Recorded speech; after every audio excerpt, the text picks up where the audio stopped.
Pasteur Marcelo, ça foutait de ce peuple, de Dieu. Vous êtes au Dieu de la chair pour dire que je m'en fous. Je suis contre. Je suis contre le message. Pasteur Marcelo, comment un serviteur de Dieu peut se permettre? Famille, il y a défunte. Hein? Maman Blanche. Hein? Je sais que Bozo traversait un moment où il a dur et difficile. Là-dessus, donc, on passe. Mais si vous côté, au kiti, hein? Bon, ça, on pense parce que quand on a besoin, on va s'arrêter. On va tout bungisa. Nde bolu babungisa peuple. Neti ya mo amoro abisinga papa na bloqué bakangi mbongo na ngama modele $11,000. Ngala na 8 ans prier pour longo. Nzamba débloquer situation. Hein? Après, a obina suka longo 11,000 azui. Obia linga combien? $100. Grâce et nous continuons aux collègues dans la katia gouvernement. Alors, au église, il y a des choses différentes. Est-ce que notre sœur, notre pasteur, grâce continue, est-ce qu'elle défendra la jeunesse? La jeunesse souffre. Mais il y a une chose, nous devons défendre et toujours l'évangile. Parce que Bino, serviteur de Dieu, Nicolas, français. Hein? Il y a un moment où je tiens le pasteur. Avant, on a les canachères. Hein? Na lingaki na kende na kuta na famille. Hein? Il y a des femmes, moi sinanga. Hein? So, belle famille. Bah, problème, oyo, et à l'église, ça n'engage même pas, il y a aucune prédication qui sera liée à la belle famille. Parce que la théologie, oyo, paye. Et bien, si va te bénir. Et bien, là, la théologie, on va prendre. Non, là, non, parce que chez les hommes, c'est un règlement de compte, avec beaucoup d'estime. Oh. J'ai aimé tant qu'on a mon campus ou on a côté universitaire. Hein? Vous étiez dans les bons. Moi, français, c'est bon. Moi, patron est Sikaoyo. Maître Kazi. Ah. Voilà, Maître Kazi veut dire, en tout cas, merci. Voilà, Mbote, prophète Florent. Bon, vraiment, Mbote Mingi, Nayo, maman, Rosette Katoumi. Ça fait un bail, hein? Ça fait très longtemps, mais le Lotoan et Bayo, c'est vraiment un grand plaisir de mon côté d'ailleurs. Et il y a l'équipe pour Bimagnon, soit prophète Florent de Judas. C'est ça, non? Florent de Judas. Mais pas de Judas. Vraiment. En une minute seulement. Il y a ce que vous devez savoir. Jésus-Christ était de la lignée de Judas. Il est le lion de la tribu de Judas. Ok. Donc, vous avez la lignée. Non, je suis un lion. Très bien. Tout ça, l'actualité, c'est très important. J'espère que vous avez les réseaux sociaux un peu par-ci par-là. Donc, très léger, par rapport à Moussala Obozo Sala, Moussala Obozo Sala, Nzambe Oyo. Ezala mwana muke, ezala jeune, ezala papa, ezala mukolo, esengaka nini Moussala Nzambe d'abord. Faut que se place wana. Et sengeli Moussala Nzambe azala ndenge nini. Selon ma commune Nzambe. Moussala Nzambe. Mais pour Moussala Nzambe, premièrement, il faut osala appeler. Donc d'abord, il faut appeler Nzambe. C'est pas que tu te réveilles le matin parce que l'autre je t'entends encadrer. Hein, nous avons encadré Batou, dans l'autre Tindoto, parce que c'est belé. Et surtout qui, je me dis que non, voilà, je suis capable de ministère. Non, c'est pas ça. C'est pas ça. Parce que ce qui s'est fait aujourd'hui, actuellement, dans le Congo, il y a plusieurs églises. La place, au lieu de place, il y a la présence ensemble. Hein? Et belé, la présence ensemble, mais tu constates le moment où la carte va s'aller maturité, oui, c'est le fait immaturité spirituelle.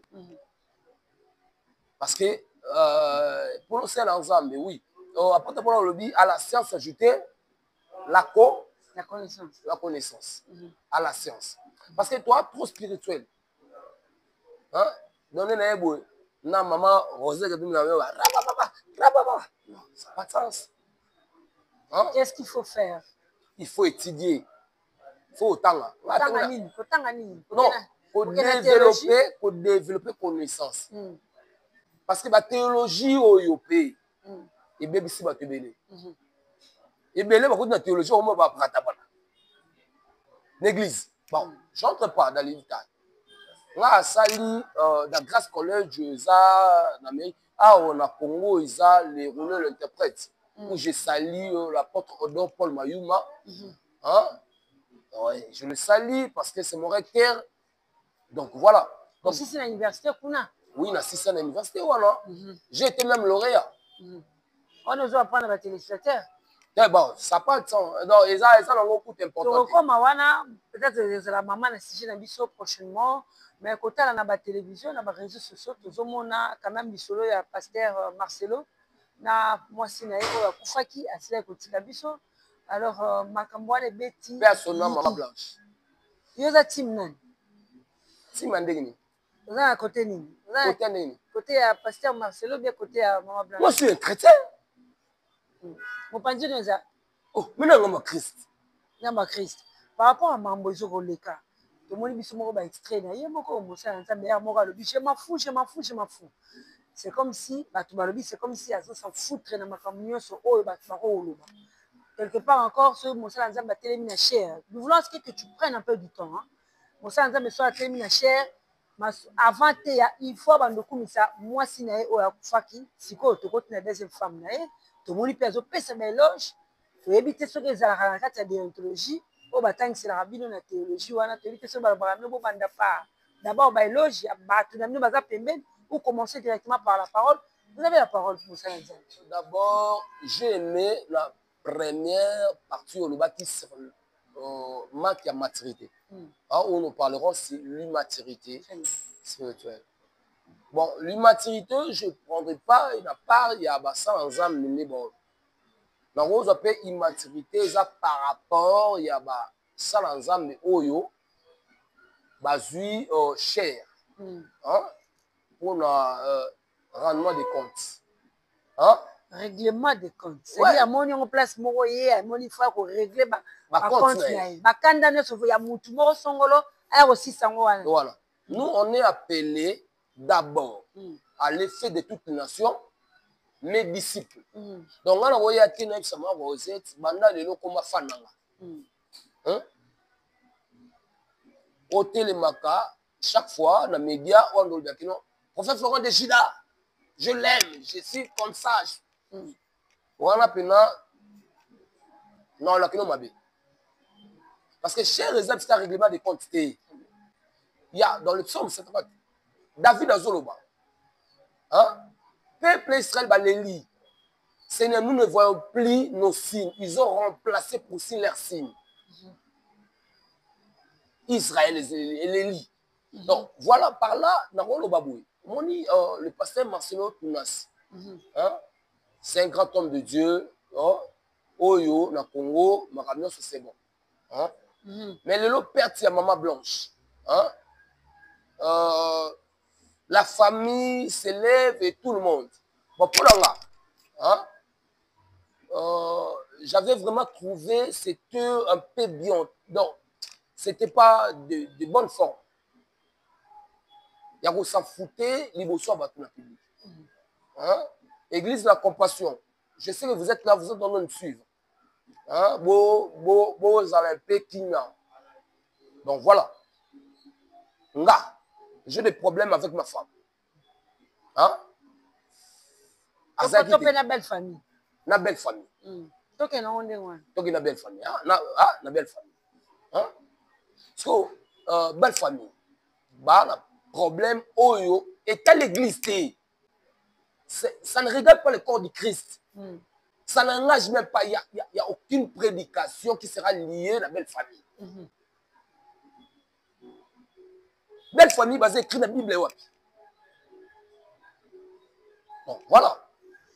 Batubele baleli balobi batubele bakoti makambango na munapoto na Kinshasa bakongole basombi likambango comme lokola ya bango moko ndeko atikaki biso azali kwa ndeko na bango biologique bakoti mpenza makambo ampleur yango ezokende makasi et ça craint mosusu babi baporte mpe pasteur plainte.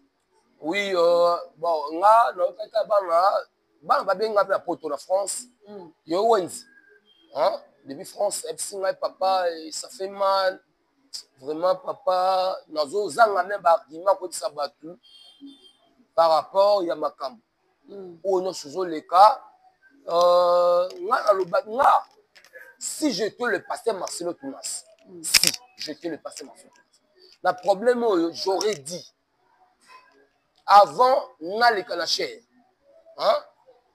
nalingaki nakende nakutana na famille ya défendre mwasi na nga nabi si j'étais passé Marcelo na sisi na bango kena nayebi te nde babiki oyo alobika kofuta aza capable ya kofuta mbongo soki ba 200 000 so combien donc nga nakosala yango te asala yango lolenge nini akosala yango lolenge te natuni tolingana na cher bato bazolanda biso natuni te bon nayaki nalikaki yo na cher parce que soki tokabotoko na cher neza mon cher te dans la chair, dans l'astrade, autre télémaka. Nous prêchons la vie. Peuple de Dieu, vous êtes aspirant à recel ensemble. Chaîne serviteur de Dieu. Parce que Bino, serviteur de Dieu, Boyaka, Nicolas, français. Il y a un monde qui a nous, on était mangenge, moi, tout ça là. Kala, je vous dis. Moi, je mangenge, bamboli, ça, t'es là, l'ambada mangenge. Attends le maman garde qui binda. Isaba, moi ça y est. Moi je le salue parce que nana yebi na tongo tuzaki wana na ba docteur Christian, papa Michael. Ba tu so na poto ba yebi papa Michael. Ba no mangengi. To kana tante moko. Ba no tanga ba tebele boyo, so tanga ba tebele bana ba vrai na ba faux na ba to nyoso do tanga na ba to ba na ba problème wana izo ni na réseaux sociaux. Ba to bana ba vrai, bana ba faux. C'est que nous devons faire le règlement des comptes. Si vous avez pour régler. C'est un règlement des comptes. C'est un roi sentinelle. Il faut y aller sabat. Dieu t'a établi. Tu dois dire la vérité. C'est ça. Je prêcherai que la vérité. Allez-y. Que la vérité. Pose une question. Mais osa directeur. Non, mais vas-y. Il a toutes une question par rapport à Batumio Sowana. Nani aza vrai et puis nani aza faux. Moi, à l'église, ça t'a abattu à Bangladesh. Je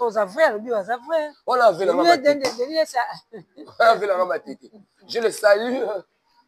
Bible lobby ne déplace pas les bombes que les anciens ont placées. Donc je salue mon vieux Denis Lessi. Voilà. Tout déplacer ma borne, va placer. Mais il y a une chose, nous devons défendre et toujours l'évangile. Tous allons défendre l'évangile. Prêcher que la bonne nouvelle. Quand on a mis sur les réseaux sociaux, on a pasteur, tout ça, et puis qui a fait dire qu'on dit ma batte. Et ça nous a passé. Obi, nous avons plein retraite. Nous avons plein retraite. Moi, vous êtes dans la plein retraite. Donc, on a question qui dans ça, la rappel, art dramatique, et dans le groupe, la maman, et pas maman, Malio Sobo. Et je salue Camille, qui a fêté 45 ans, il y a carrière, vous avez invité. Si maman Mbale son mombo tebele. Oui. Ton aujourd'hui n'a pas tout ça tournage. Mais na kamwe. But the prophets.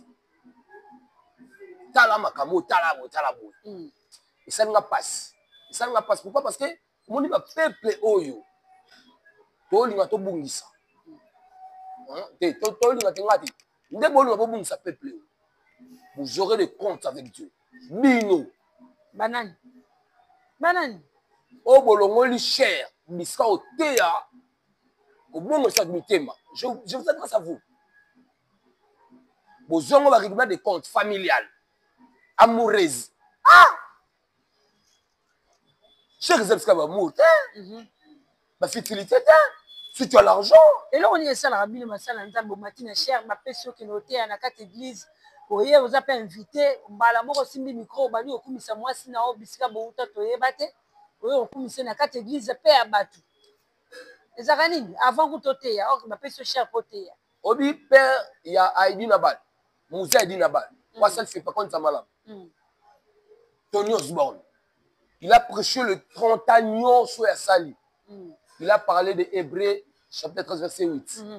Jésus-Christ est le même, hier, aujourd'hui, éternellement. 30 ans. N'habitez, sur Tony Osborne, on a le maman aussi. Dans le blanc, on va foyer.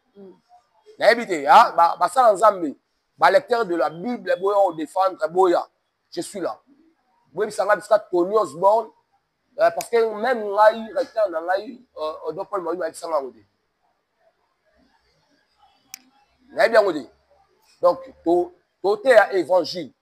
Jésus-Christ est le même, hier, aujourd'hui et éternellement. Par le but que non, Jésus-Christ m'a aidé à voir Rosette Katoul. Les mêmes. Tu vois aussi, il faut peut-être leur adresser un petit message par rapport à ça, parce que cher, on est bébé. Hein? Vous devez savoir, cher homme de Dieu, pour sa vie et notre paix sa koufa. La peuple on a mission. Voilà problème à bolingo na yo. Voilà problème ya ba bisko bo koti ya ba okitisme wa. Hein? Bo sala ngom panzi parce que quand Nzambeza je vous le dis. Au ban sangate ngala nata munga je suis natif de Kinshasa et Congo. C'est un message de la famille à Maman Blanche ou à Faki. Parce que tout le monde qui est dans les réseaux sociaux va porter avec plainte. Tout le monde a dit à camarade, il y a pasteur Marcelo. Tout le monde qui va porter plainte pour la dame là, dans l'Afrique du Sud. Tu as un petit message? Il y avait des gens qui m'ont dit que le prophète Balobi ne touchait pas mes voix. Parce que j'ai de la grande communauté, bon Dieu, apôtre Simon Mutumba, où est en Luanda, la plus grande communauté, représentant légal apôtre Daniel Mpaya Kishiko, mon père, au Lelo Nazapé, serviteur, ou toujours propagé, Moussala, Nabo Marché, Nangingiri. Donc, communauté, c'est bon Dieu dans le monde entier. En Luanda, tous en Luanda. Le problème est ça. Ok, d'accord. Donc, Bakwalobini, ne touchez pas mes voix. Justice et continue à faire ma campagne. Il y a un habit. Famille, il y a défunte. Hein? Maman Blanche. Hein? Je sais que Bozo traversait un moment où ils ont dur et difficile. Ils ont dur et difficile. Nous comprenons vers vous. Nga, let's nga. Donc, on passe. On a un rimé, on a un détail. Mais on a le mal est partagé. Tous les deux côtés. Vous aurez dit, peut-être, Kokutana, bon, on a avant l'obé, maman. On a censure. On va tirer les musiciens. Ils appellent ça ensemble. Ils appellent ça côté de serviteur. Censure ça ensemble. Donc, ça veut dire quoi? Donc, ça dit, ça l'ensemble, bah, sous Saint-Esprit, bah, sous l'État. Non, en fait, l'État côté, on va pour. Censure. Là, c'est une censure. Ah bon? Oui. Comment un serviteur de Dieu peut se permettre? Non, mais bon, au Yébi que Talakana Bata du Congo, et ça, ils vont passer. Ah non. Bah, eux qui passent dans une église de réveil. Eh! Tout est wap. Tout est wap. Un petit message, n'a pas un pasteur Marcelo. Pourquoi le balai n'est pas appelé collègue d'ailleurs? Pasteur Marcelo, avec beaucoup d'estime. J'ai aimé tant qu'on a un campus ou un côté universitaire. Hein? Vous étiez dans les bons. Nous, français, c'est bon. C'est bon, Siko. Siko. Il était dans le bon, ça c'est toi. Et Siko. Siko, na vandi. Hein? Na maman, na solo bati. Na vandi, sko, caméraman, nanga. Hein, Manassé. Réal. Elle a dit, père. Obi, on dit, notre film, pourquoi? Quand on filme, ça l'ensemble. Maman soit réalisé. C'est un grand réalisateur. Mais, Ce que va poster en haut, ce n'est que les bêtises. Donc, la place pour gagner, il y a 100 âmes, 100 brebis. Et que moi, c'est abungi. Si quand on en est, quel canal? C'est ça. Comme ils ont beaucoup de nef. Tu sais canal? Moi, comment on va y? Allez-y comprendre. Ba pasteur nzambe balela ki mingi ya gouvernement bima ma tu pas là qui on va prière ba madame pasteur Marcelo, vous êtes un grand homme de Dieu. Franchement, s'il y a l'erreur, tout le bango. Hein, église de compassion, sur le bango, c'est pas un problème. Pour ça, c'est pas un problème là. Pour dire je m'en fous, c'est comme si vous dégagez tous les non-nefs. Pour le Kamoko. Tu es contre ça? Je suis contre. Contre nous. Contre message. Je suis contre message. Alors, bah toi, ça foutait de ce peuple, de Dieu. Vous êtes au Dieu de la chair pour dire que je m'en fous. Bon, non. Regarde là où la puissance de l'église est réveillée. Faut que l'on va. Bon, comme l'église, il y a bolali parce que. Bah, fini qui va battre. Parce que il y a. Vous représentez Baroque dans cette émission, c'est ça le problème. Vous représentez ma collègue Nayon. Je serai et je resterai toujours le défenseur de la vérité comme le pasteur Coutinho, Fernand. Le jour où il c'est aujourd'hui, ça fait 2 ans que j'étais pris au micro, hein, avec ma Bible pour défendre la vérité. Parce que nous temps to me rappelle ko évoluer na ba station na biso msuto na ngo mosa nzambe bo matin ba ngomba pour le gouvernement simino de olandaki quand même a publié moko ya bino collègue na bino hein mikolo bo sepeli quand même non beaucoup de gouvernement ba tota avait mambo changer pour ba passer ba koti bon avant la kota no wala obinga silika makasi silika poni ba 2006 biso na mangenge to samir mbongo ya il y a le sénateur Jean-Pierre Bimba Gombo. Alors, papa na bali ambongo basi. Papa ni. Voilà, au moins mam suto. Noni, ya na lobaki tout avant gouvernement monsieur Dma. Président Fachi, kanga biso na assemblée nationale. 7 jours à sec. Là comme 5e jour. Mayebi maté. Mutu pas bouger de. Toyo ka so ainsi dit. Parce que au moins gouvernement bini. Hein? Les hommes de Dieu sont censés travailler. Pour ça, l'ensemble, c'est bon. Daniel, allez-y. Daniel, hein, à notre gouvernement, Joseph, premier ministre, c'est bon. Mais sur Tali, Daniel n'était pas pour les bons. Parce qu'il y a un autre Mabé, même à Michel. La place, il y a pour défendre roi, toi le président. Hein? So ya mon mabalo bani. Parce que tu pas nan. Et grâce à nous continuer aux collègues on a quatre gouvernement. Obi faut kambabat. Hein? Faut ba fan ça yo. Tala obi église namboka des choses différentes. Oso répondre nada. Moko abino à côté na gouvernement. Moi j'ai acclamé. Vas-y, tu dois vu. J'ai acclamé, mais les problèmes, on en le bas. Est-ce que notre sœur, notre pasteur, grâce continue, est-ce qu'elle défendra la jeunesse? La jeunesse souffre. Oui,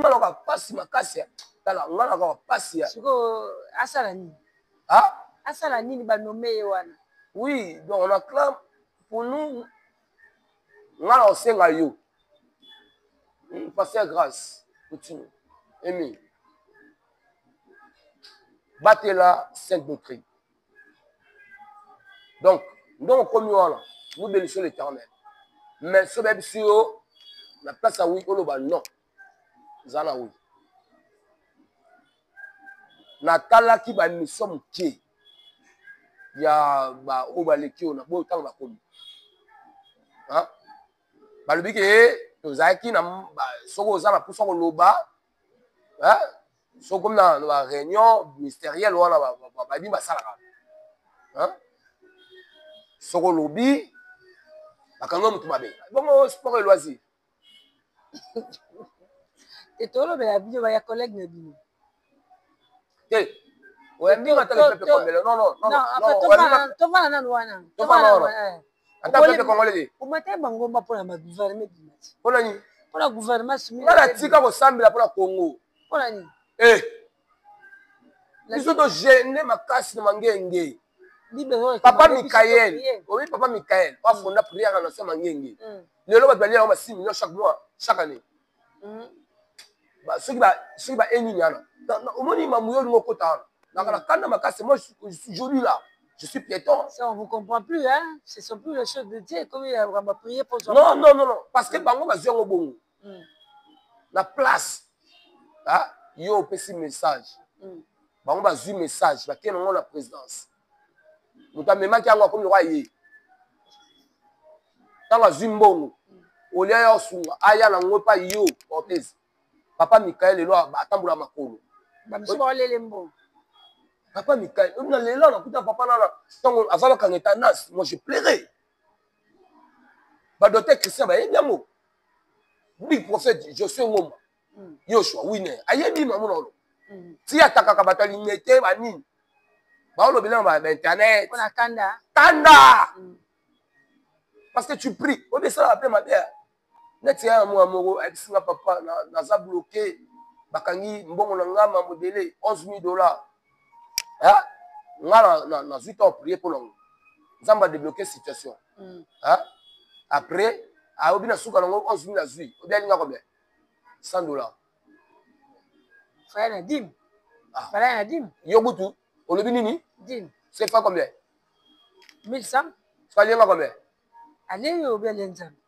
nzamba lobi par na ngaba pesa ba levite aliena ne pas tea na lobi hein ngani na otrum tuna prophète doit aller $1,000 c'est ça nani nzambe nzamba lui par na ye ba pesa ba levite aliena bato baolanda biso ebele sunga bango doit aller yo mbongo na yo c'est ça nake na longo non nake maluku j'ai payé l'argent ticket na comme na maluku 3 jours à sec dépenses sur sali obi na pour la gloire de Dieu ou vous le faites pour vous-même d'abord c'est pour sauver la personne qui est bloquée Asa délivré au retour si Abraham avait donné la dîme de tout Abraham notre père de la foi a donné la dîme de tout après ça dîme ya même ya lumba très bien et la dîme là dont ils ont réclamé wana so ba pesa ki o on peut ça peut dîme de dîme la réclamer non te autant où mbongo ezali te j'ai l'impression que ba pasteur à Congo ba pesa ba dîme ya ngomona obi moi j'ai toujours aimé la manière de faire des anglophones les anglophones de crédit chrétien talent dans l'église bamsu balekala ba députation wa ba serviteur de Dieu monter l'église les gars malgré le lopé msu ba côté ba gouvernement ba to comme église da bango so nga yo yebi l'église on peut bazo tonga belé ni mais la Bible nous dit Dieu n'habite jamais dans ndako ba la Bible déclare là où 2 ou 3 se réunissent pourquoi les hommes de Dieu bazo mbongo belé ba tonga l'église nene tandis que na kati ba assemblée bazo souffrir misu baza basala kate ba maman yo kolon omoni ke ba be point ba pesa ba ngata moyen ba sa ba commerce oyi ba be point la venue yo to église il y a une église qui est là hein ba fouté là oyebi ke ba bimisa bango po yo soma pango parce que nzambe oyo sela nzambe ni o wana pas sela nzambe ni très bien pourquoi pas yo oya na mbongo na yo obino oh cher homme de Dieu vous servez l'Éternel vous gardez les brebis na sombi lupango yo po bo se do exercer asala don wana asala donté esa donté il y a ça la besoin de ba cellule hein akora comme web c'est bien vous avez ya omoni anglophone baleki francophone tangela nga passer francophone moko wa za milliardaire Tu éviter sûrement parce que bon, pasteur, on a Bible, on a. comme déjà suka. On a Bible. Voilà, tu banais peut-être y a ta Bible, tu tanga Ah, suka. Zanatanga non, Zanatanga. Suka poto kabwana kaka. kaka. Mais zo suka. Tu comme déjà suka. Deutéronome. Deutéronome chapitre 15, il a pour la ils ont téléchargé bo edenga pardon, bo tenir rapidement puisque toi qui est déjà dans suka masolo na biso, donc na suka. Il est vraiment téléchargé, on a la Bible il y a aux la Bible. Deutéronome chapitre 15. Deutéronome chapitre 15, ouais. Ah, OK. Bana verset 7. Yo tanga pa na yo po ba un fois lo ba ngande no tanga Bible nga. Na comment noté Deutéronome. Deutéronome chapitre 15 verset 7. Chapitre 15, hein? Ouais. Verset 7, voilà. Oui. S'il y a chez toi Hein? quelqu'un indigent d'entre tes frères dans l'une de tes portes, au pays que l'Éternel, ton Dieu, te donne, Hein? tu n'endurciras point ton cœur. C'est là, non, c'est là. Indigent, c'est un pauvre. Hein? C'est un synonyme de pauvre. S'il y a chez toi, dans le pays que l'Éternel te donne, attends la Congo, yo kasaka la pototé. Ah. C'est un indigent, une personne qui souffre. Okangeleni. Moté mati. Lelo bino bokangeli batu. Obe sabatu ke non, so pesa rebloquer mbo. Ala gindoki. Là c'est Dieu. Dieu lui-même. Ils sont déjà arrivés à la fin. Là, si c'est verset en haut. Voilà. Et tu ne fermeras point ta main devant ton frère indigent. Tu ne feras point ton cœur devant. Tu ne fermeras point ta main. Ta main. Devant ton frère indigent. Indigent. Pourquoi? C'est déjà la fin de notre entretien. Merci Naomi Nzambe. Merci Emmanuel Sobalandi Biso Mokebi. Merci à grand réalisateur Nabiso Mokwalelo. Et pourquoi pas celle-là aussi, ma femme? Maman Lili Madeko. Madame Lili Madeko. La famille Madeko, Maître Kazi. Hein? Maître Kazi, vraiment, pour moi, vous avez tout mon soutien et ma prière pour vous. Et le robot santé, le grand Gérard, Rex Dassa. Rex Dassa. Le grand Gérard. Le grand Gérard. C'est lui qui nous a permis à ce que nous puissions être dans ces beaux cadres. Voilà, très bien. Donc, pour moi, je remercie Bandeko Nyonso, toute la famille Wendy. Reclorté, sans pourtant aussi penser à mon patron et Sikaoyo. Maître Kazi. Maître Kazi. Voilà, Maître Kazi veut dire merci. Na cadre au Kitoko. Nous demandons à tous les Congolais de venir quand même chaque fois aux Ouakamwa vers de mon Kolia. Awa. Donc voilà. C'est un beau cadre. C'est déjà la fin. Moi, ma prière est que Maître Kazi, la sœur Rosette est là. Elle est là, Maître Kazi. Voilà. So, on a sambeli que nous avons massé mon thème au soutenir ma chère émission. Maître Kazi, merci pour tout et nous vous disons au revoir, chers amis téléspectateurs.